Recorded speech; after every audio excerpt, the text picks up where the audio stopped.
It's MonsterVerse, baby.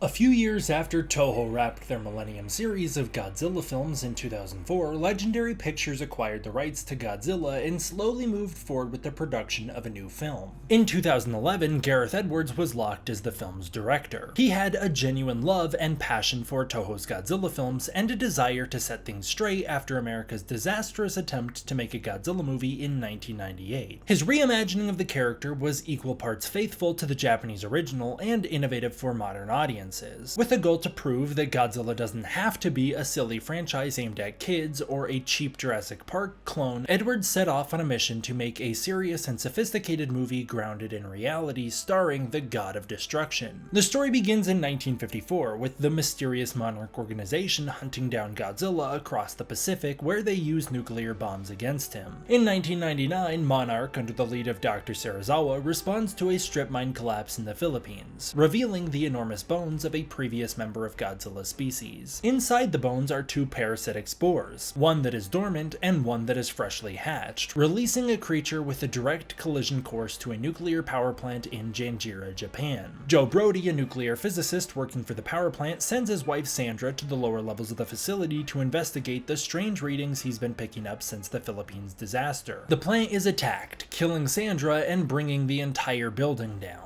Later, in the year 2014, Joe and Sandra's son, Ford Brody, returns home to San Francisco after being deployed overseas as an EOD technician for the US Navy. His brief reunion with his wife Elle and his son Sam is brought to an end as he's forced to leave for Japan to bail Joe out of jail. Despite seeming like a deranged conspiracy theorist, Joe convinces Ford that a second disaster is about to occur. They return to the Q zone around Janjira to get Joe's old data to warn people about what's coming, getting arrested in the process. They're taken to a power plant, which now contains an enormous cocoon. Dr. Serizawa and his assistant, Dr. Graham, listen to Joe's warnings, but it's too late. The cocoon hatches, releasing a strange insect-like kaiju upon the world. The winged creature causes havoc, killing dozens of people, including Joe, and releasing a series of EMP attacks which cripple Monarch's defenses. The Muto takes flight, escaping into the darkness. The US military takes command over the situation, and Ford is briefed on Monarch, the Mutos, and an ancient apex predator called Godzilla. Serizawa believes he will awaken and restore nature's balance by killing the Muto if they can't stop it. Using the brief information he learned from his father, Ford reveals that the Muto was communicating with something unknown.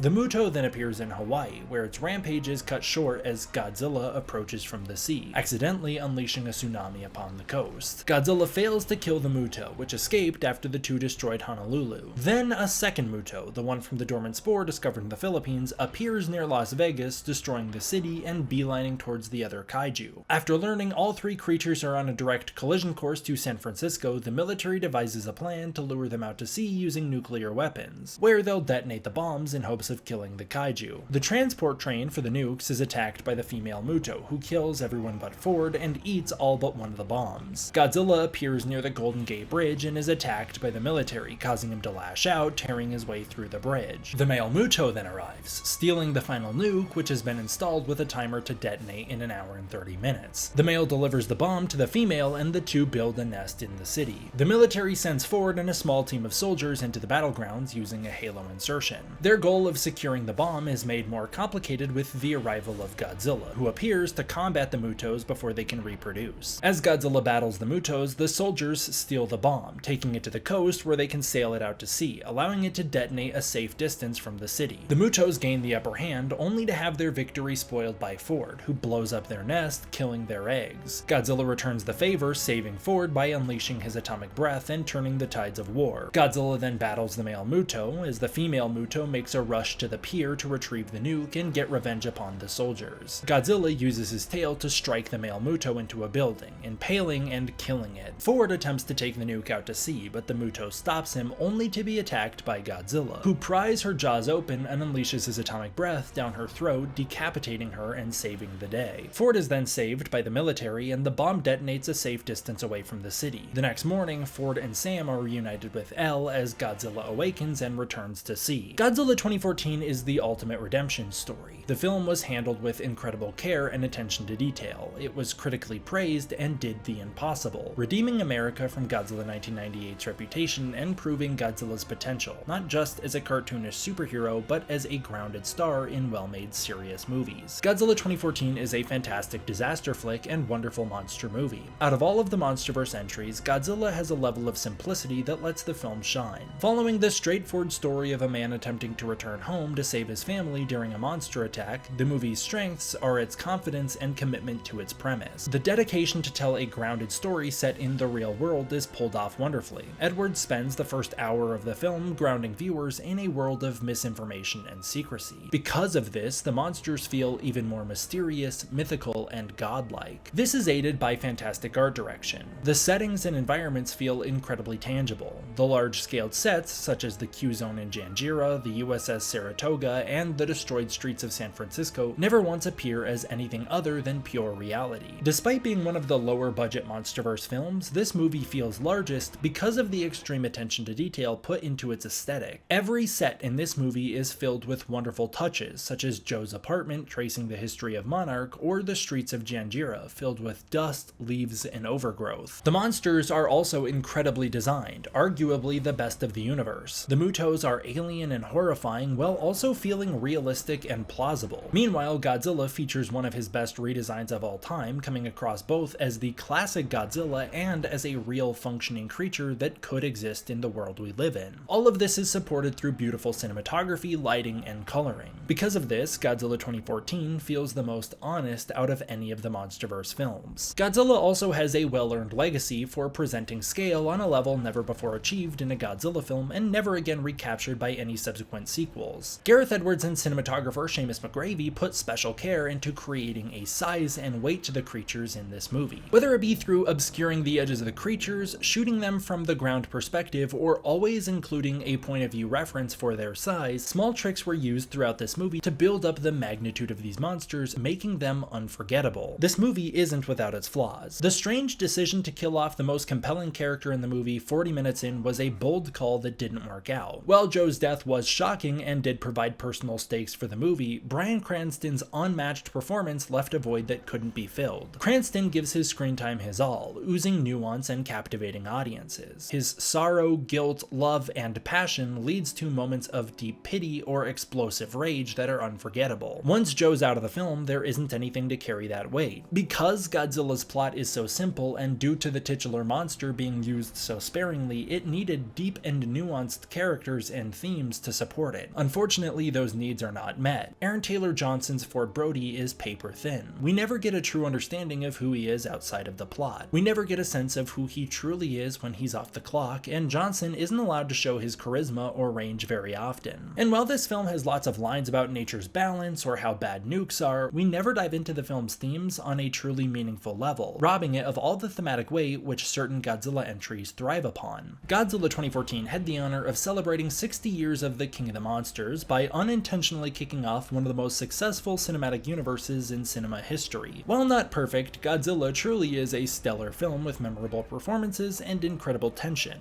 This gives way to a story that harkens back to the Godzilla films of the mid-60s and early 70s, where Godzilla would often play a supporting character to his enemy monster, who would appear as a threatening protector of the planet. By all standards, Godzilla 2014 represents the absolute peak of this style of Godzilla filmmaking. The movie is a little on the slower end in terms of pacing, but presents a fantastic foundation to be fleshed out in later sequels. The movie is well written, with wonderful creatures and action set pieces. The slow build-up works to create a palpable atmosphere around Godzilla that is sustained throughout the entire movie, even when he's not on screen. It also makes every single appearance of the Kaiju all the more memorable. Every second Godzilla is on screen comes across as even more important and unforgettable, and builds to instantly iconic moments like the phenomenal atomic breath reveal and Kiss of Death. With a solid human story, a mysterious and epic Kaiju story, Godzilla 2014 is a great monster movie. The cinematography is wonderful, as is the film's sound design, which provided a new and iconic Godzilla roar, as well as the foundations for the sounds of Godzilla for the rest of this series. The music by Alexander Desplat is intense and moody and complements the film's serious tone well. The movie's biggest issues are its lack of depth for its human cast, slow pacing, and unforgivable home release transfer. Somewhere along the line, the original color grading, which can now only be viewed through special features on subsequent MonsterVerse film releases, was destroyed. The resulting pitch black version of the movie presented on Blu-ray destroys the film's original realistic vibrance and beauty. The recent 4K release of the movie was a slight step up, but still required me to switch the settings on my TV to dynamic just to enjoy the movie. This, coupled with the blasphemous removal of Godzilla legacy actor Akira Takarada's final performance in the franchise, has left me and many fans crying out for a proper re-release of this movie on home media. One that restores the color grade to something visible and releases the deleted Takarada cameo, which was robbed from us before we ever got to see it. Even still, Godzilla 2014 is a fantastic monster movie and a wonderful addition to the Godzilla franchise. The movie was a worthy anniversary film and an amazing reboot that gave way to an even more amazing cinematic universe. The larger universe at hand did abandon the grounded realism this flagship film established, made even more apparent by rewatching these films in chronological order, outing Godzilla 2014 as this strange black sheep among its peers, and with no fault of its own, this movie is almost completely estranged from the MonsterVerse of today as a result. This makes it even more special, and lets Godzilla fans such as myself, who preferred more grounded films, appreciate it on different levels. This is a solid starting point for the MonsterVerse, and is still one of my favorite Godzilla films to date. I would gladly recommend this movie to any MonsterVerse fan, Godzilla fan, and general fan of monster movies or science fiction thrillers. Thank you guys once again for watching another episode of MonsterVerse May. I really appreciate it. If you want to see upcoming episodes of MonsterVerse May early or support this channel to make sure that I can continue to make videos like this for you guys, please consider supporting the Patreon through the link in the description below. That really is the most direct way to support this channel and does gain you access not only to upcoming episodes of MonsterVerse May early, but also access to the Discord community and more. Thank you so much for watching. I hope you enjoyed. I'll see you guys next time for the next one. D-Man out.